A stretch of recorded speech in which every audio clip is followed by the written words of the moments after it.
ką, ketvirta diena. Šiaip tai labai gerai įsimiegojau. Atsigulėm vakar turbūt 11 valandą. Pakrovimas turėjo būti 8, bet atsikėlėm 8, nes priekaba buvo atkabinta.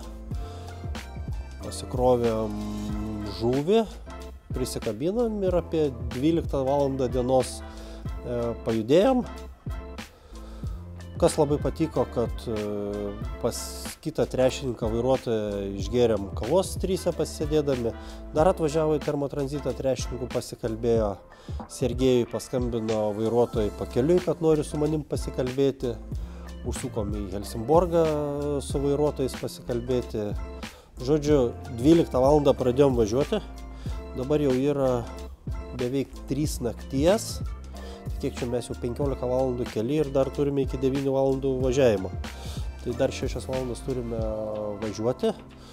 Labai buvo man įdomu keltukai iš Švedijos į Daniją ir iš Danijos į Vokietiją. Kaip tik dabar esame iš Danijos į Vokietiją antrame kelte. Tai tikrai esu truputį pavargęs, 6 valandas vairavimo plus naktinis vairavimas. Dar man liko 2,5 valandas vairuoti. Dabar Sergejus pavairuos 3 valandas ir man liks 2,5 valandas. Tada rytoj 9 ryto turėsiu susirinkimą ir eisim miegot ir vėl važiuoti. Tai žodžiu, sunki diena su daug važiavimo, labai įdomi.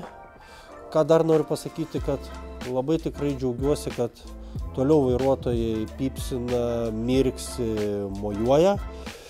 Net buvo vienas juokas, kai į keltą važinėjom.